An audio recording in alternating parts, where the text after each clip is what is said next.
What's going on, y'all? Machiavelli Mills TV. Y'all hit that like button and hit the subscribe button. So last night we saw the fight between Erickson Lubin and Virgil Ortiz, and Virgil Ortiz stops Erickson Lubin in the second round, right? Put on a dominant showing, a great showing for Virgil Ortiz, and it bodes well for Virgil going into a fight with Jaron Boots Ennis, right? But we're going to talk about the fight and analyze it another time. I wanted to talk about somebody who I saw after the fight, right? One of my favorite fighters. After the fight, we see Errol Spence Jr. walking around, talking to different media platforms like Fight Hype, Fight Hub. We saw him before the fight shaking hands and going into Virgil Ortiz's dressing room, etc. All of the above. And I'm looking at Errol. Errol looks healthy. He looks like he's in good spirits.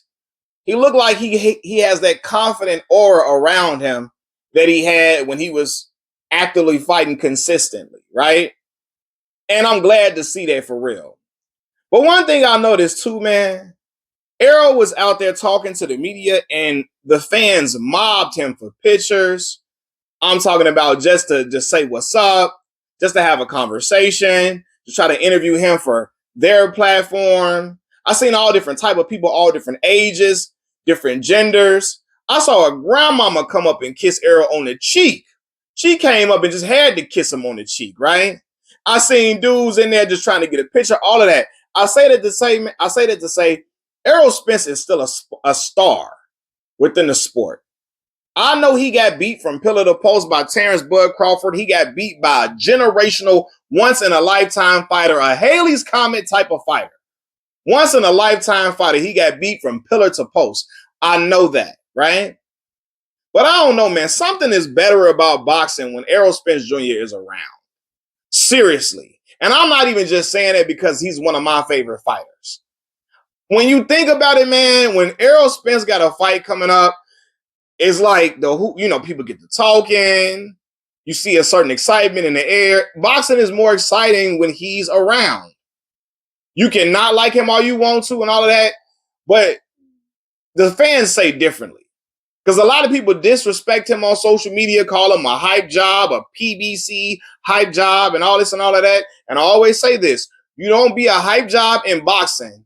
You don't unify 3 belts in boxing and be a hype job. Errol got his belts individually off gamed opponents. Fighting Kell Brook for that IBF strap in the UK in 2017 was dog shit. That was some dog behavior for real to stop Kell Brook. Then go in and get a Sean Porter strap off him in a war. Then go in and go get your Dennis Ugas strap off of him after you have eye surgery. And after your Dennis Ugas comes off of beating and retiring Manny Pacquiao, you go and get your Dennis Ugas strap and stop him. That 147 division was stocked, locked and loaded, and Errol Spence was one of the individuals at the top of the division. He was. Now, Terrence Crawford was higher in the pound-for-pound list because Terrence had proven himself across multiple weight divisions, which Errol hadn't done yet. But until we saw that fight, people was looking at Errol as the top guy in the division because he had the most straps, and that's not a fluke. That's not they cherry picking. No, he was fighting top guys in the division and beating them.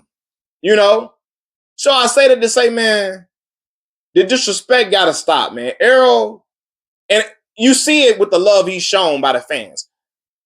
Errol get a lot of love like that from the fans because every time you see him fight, you know he going for the kill. He not sitting on his hands. He throwing punches. He's a game fighter. He going for the W every single time. He'd rather go out on his shield than quit. He ain't quitting. He ain't running from nobody. He ain't in there just he going for big fights all the time. He not ducking nobody. Even with the Terrence Crawford fight, they say he was ducking Terrence. No, I think, if anything, the fight happened because of Errol Spence Jr. His own team didn't even want the fight to happen. He went against his team and say, no. Yeah, man. He went against his team and say, no, we got to make this fight happen. I'm not leaving the welterweight division without fighting Terrence Bud Crawford. And he went and fought Bud, and Bud beat him, just actually dismantled him. For real. But he made that fight happen and made them agree to Terrence Bud Crawford's terms. He could have went on and went to go fight Canelo Alvarez or went up to 154 and went to go fight somebody else like Sebastian Fundora or somebody. But he's like, no, I'm not leaving a 147 pound division without fighting Terrence Crawford. And before he fought Terrence, because people was like, well, it took him so long to fight Terrence. He was trying to avoid fighting everybody else. Well, I think that was the smart thing to do. I'm going to collect majority of the belts if the belts are on the PBC side so I can get the lion's share of the money.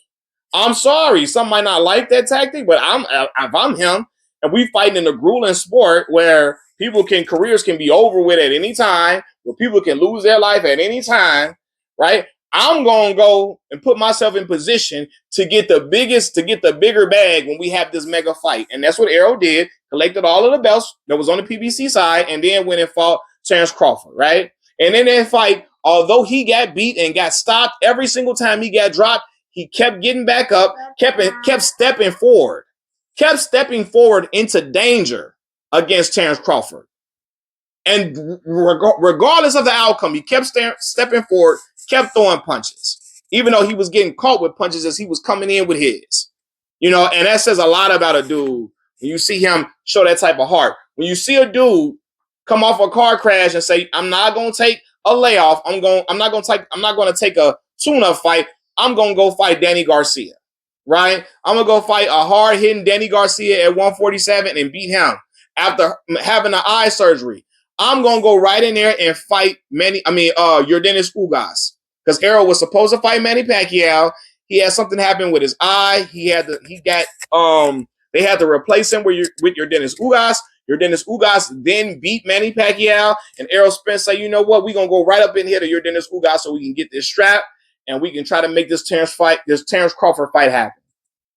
And you got to salute EJ for that, man. Always a brother that's on cold all the time.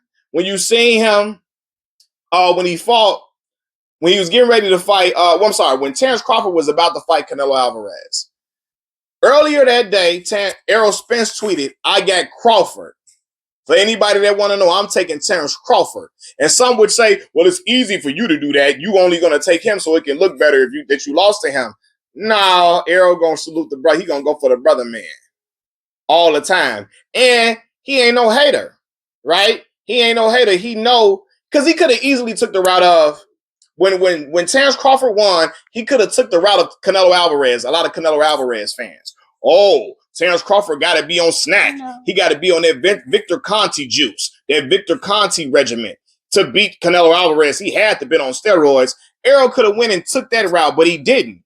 He like, no, Terrence Crawford is an all-time great fighter, which he is. And that's solid, man. But the fans love EJ, man. People mobbing around him, man. It's better when he is in the mix because we know we're going to go out and we're going to see a fighter give his all. We're going to go. Errol Spence not in there just to collect the check when he's fighting. He's never in there just to take a W, take a beating, and just go home and get the bread. No, he's trying to win every single time. He landed on the line and going for the gusto. And fans like a dude that's going to fight like that. And that's why he gets the support he gets, despite what, because see, that shit on the internet ain't real life. It's like the people that hate LeBron James on the internet, but when they see him, they smiling all in his face, trying to get pictures with him. Sit down, baby. Trying to get pictures with him. Trying to take videos of him and all of that, right? It's the same thing with Errol. Errol get disrespected. Oh, he a bum. He a hype job. He ain't this and he ain't that. People say all these different things about him. Sit down, boy. People say all these different things about him, but when he come face to face with them, they love him. Hold on, man, because you here. Look, my son in here making all type of noise now. He feel like it's time for me to stop talking now. But anyway, man, yeah, man, I saw that and I say, man, Errol, it's good to see him around. He look healthy. He look sharp. He look like he's in great fighting shape. His spirits look elevated. And I'm like, man, dude, when he fight, man, it's good to see him in the mix because the fans, you can see how the fans was clamoring to him. You can see how everybody in the comments section was like, yo, it's good to see Errol, man. I'm glad to see him in the mix. I'm glad to see him out. I'm glad to see him around. Because you know, something about when dude about to fight, man, you know you're going to get a great fight. It's like even with Bud.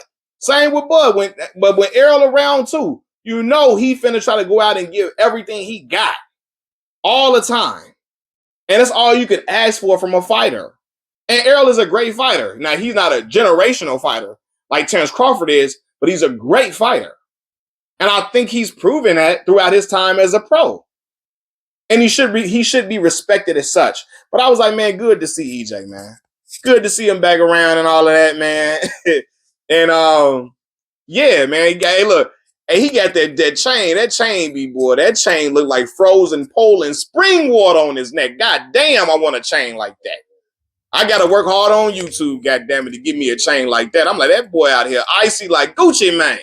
You hear me? But but no, man, I really do think boxing is better when he's around and on the scene. And you saw that with how people were clamoring to him.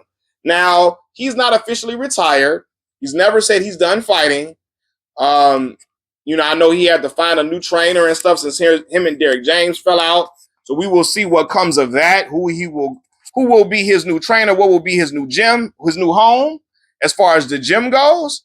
But hey, man, we just ready to see him come back into the ring and do his thing, man. All right, man, because you all in the window. Man. But yeah, man, I'm wondering who he gonna fight next. I think he should take a tune-up, personally, because he's been out the ring for much too long. I think he should take a tune-up fight. Yeah, I think he should take a tune-up fight. And just to get his bearings back beneath him. And yeah, just to get back into the flow, into the groove of things. But in the meantime, it's good to see the brother out, man. Machiavelli Mills TV. I'm out, y'all. Peace.